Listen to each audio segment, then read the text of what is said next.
So we are reading At the Dark End of the Street, Black Women, Rape and Resistance, A New History of the Civil Rights Movement from Rosa Parks to the Rise of Black Power by Danielle McGuire. And our sessions it started June 3rd and they last until July 29th. They are from 6:30 to 8. This is correct. Absolutely. Correct. And that point by way of rape is driven home quite dramatically, that women still are not in control of themselves. They still are not respected as human beings and considered as such. So just as in the days that we had talked about in the previous discussion, where rape was used to terrorize black girls and black women and black men and black boys into submitting to the dominance of white supremacy. Right. Yeah. To that point, it's still being driven home today in that very same form. Yeah. So I just read that story as you were speaking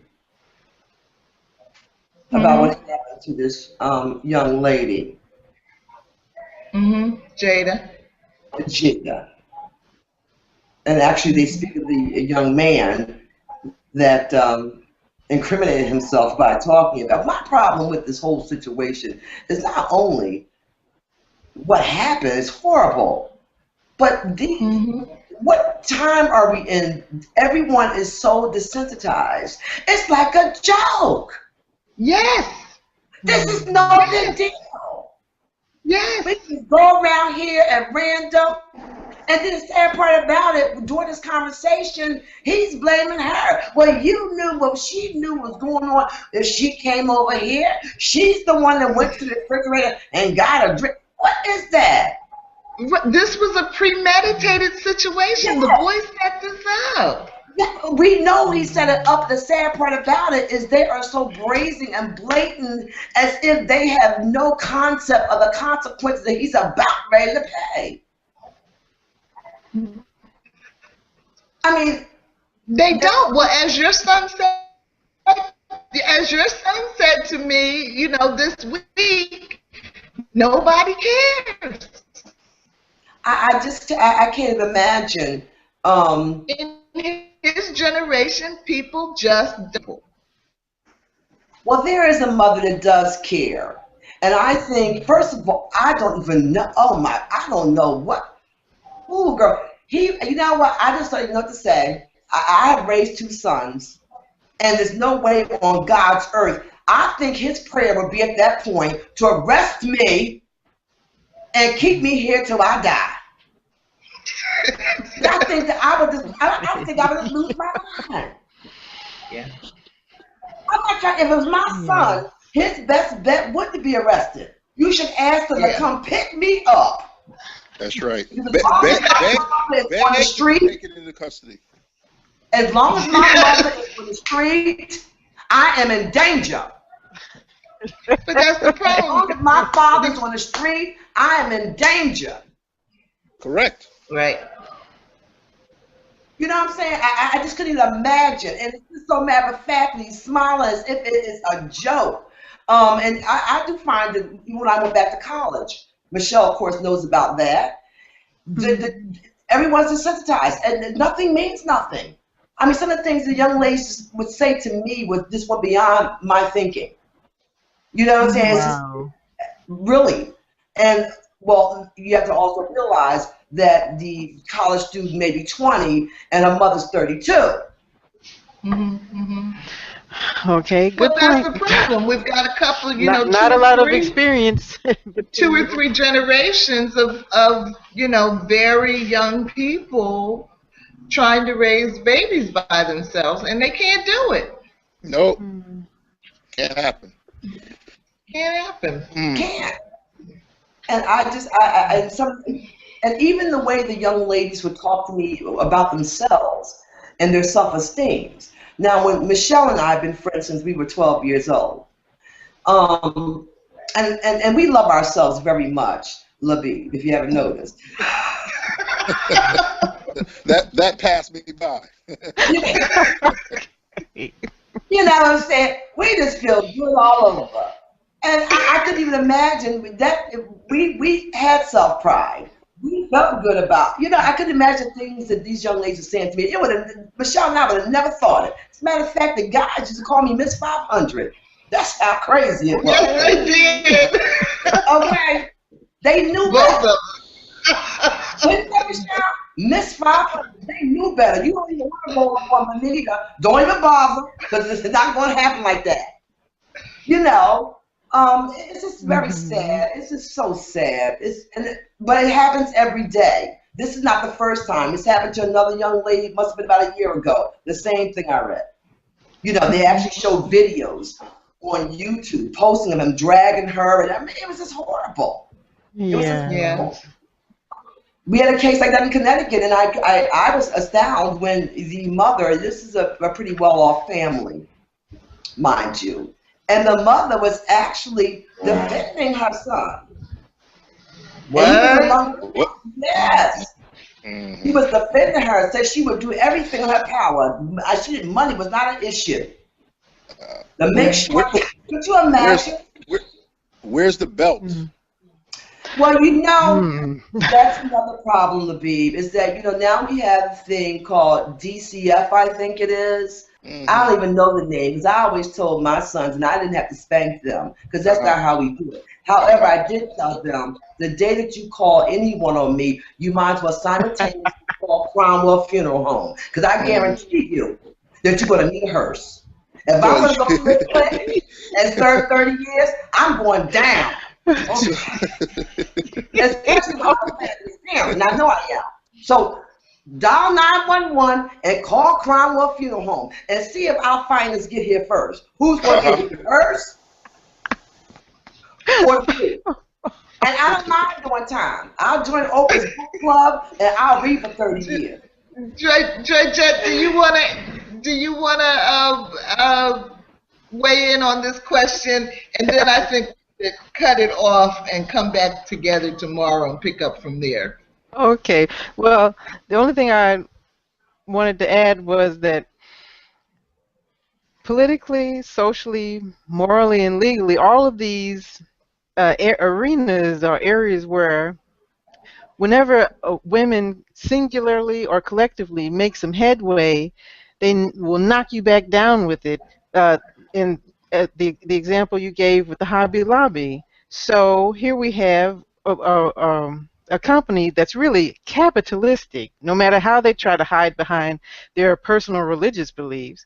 And they've gone crying, to the legal system because they feel some kind of way about the healthcare system that's taking money out of their pockets, which are ample pockets, and they should be wanting to take care of their employees.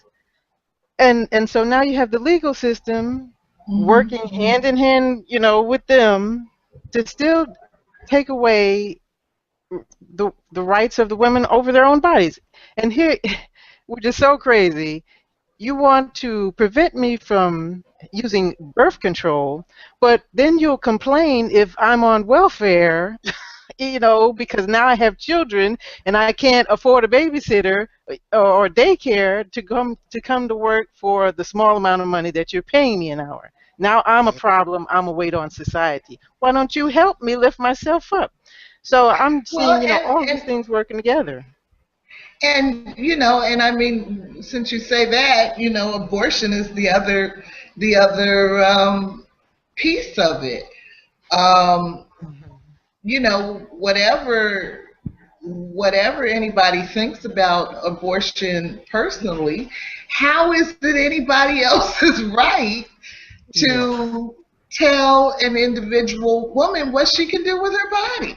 Exactly. But that's just another piece of the, as Labeeb pointed out in the beginning of, you must really think I'm your property, for real, Yes. Well, apparently in certain religions, they do believe that everyone's their property. You know, there's certain religions, and I won't call any out, that don't believe in birth control. However, I don't see them opened up those big gold doors and taking all these children in. However, it's okay though to be a little freak. You understand what I'm saying? So I have a whole problem with that whole thing. Religion, a lot of religious affiliations are businesses, and of course we know one of the biggest businesses there is that one that I just spoke of that doesn't even believe in birth control. However, the Catholic Church. What? I wasn't trying to go up in there. I was just trying to be cool. I don't want to offend anybody. You know what I'm saying? Oh. You know, but that's the kind. It's a business. It's a big, huge business. You know, that's all it is. I mean, it has nothing to do with, from what I see, with the Lord or anything else. You know, but once again. Yes. Let's get Labeeb's perspective, because Venita said she was so glad that you were in the group because we could use a male perspective. Yes. I'm smart enough to know to stay out of certain things, and no amount of sweet talk gonna get me to that one. Yeah, we're in some hot water here. That's right. But you all are right on point. You know, no, I see. I don't want to stir that pot because it is a deeply personal thing that each one of you are contributing to this topic here, and you know, I could, but we're gonna cut this short. So I don't even want to do that. I just want to say that, you know, I'm 100% behind, you know, what you all are saying. Because it's coming from the heart. In some instances, it's coming from personal experiences as well. But you know, as adults, as black men and women, you know, we understand. You know, the four of us here, we understand. You know, what our experiences have been in this country at the hands of, you know, oppressors. You know, the very word oppression means the abuse of power is what oppression means. It means the crushing and burdening of a thing by the abuse of power. And from the very time that we were kidnapped from our motherland, men, women, and children, and we endured the Middle Passage, some of us, and we made it over here to these shores, only to be further traumatized, and through a process, a very brutal, savage process, we had been dehumanized, and then that dehumanization was legalized by the first and chief document that the founding fathers, white men, had put together as a blueprint by which they would govern themselves and govern, you know, what they perceived to be their property. That's you and I. That document exists till this day. It's in full force to this day. So that means that our subjugation is in full force today. And so any events that we see take place, that, you know, Michelle, you had mentioned about the young woman, the girl, the raping of that girl, that's just the enforcement of what has been legalized in this country. Okay, and you see the same thing internationally taking place over there in Palestine. You see the same thing taking place over there in Nigeria. You can name a number of places. You know, it could be South Carolina, it could be Florida, it could be Connecticut, New York, California, whatnot, what have you. You're seeing the enforcement of legalized animalization of human beings. So as long as that is in effect, we're going to have these kinds of experiences, and we ought not delude ourselves into thinking that it's anything other than that we are free, and when in fact we are not free in the least bit, and that we are still vulnerable to these kinds of attacks of terrorism and brutalization and animalization of our persons. And the woman, and the Black woman in particular, is the most vulnerable, for she is the most disrespected, the most dehumanized of us all. And she is under relentless attack. Relentless, be it subtle and sly, or be it blatant and brutal.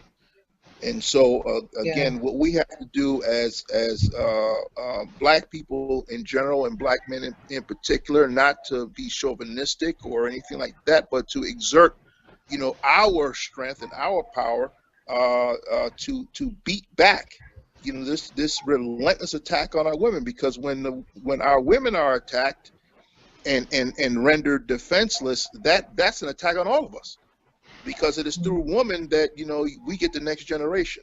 And this is why the African says that you educate a woman, you educate a nation. You educate a man, you educate one person. So when she's under attack, we're all under attack. When she's not safe, we're all not safe, and we ought not to delude ourselves about that. So we have to form a united front to do something about this thing here. That's it. Indeed. Yeah. Because I'm hot over here, and I agree. I came out this morning on Essence. They had an interview with her, and toward the end, and she was there with a friend, family friend, and he was saying that now some rapper has come out with a song ridiculing Jada. So not all Black men are on your page, Labeeb. Not at all.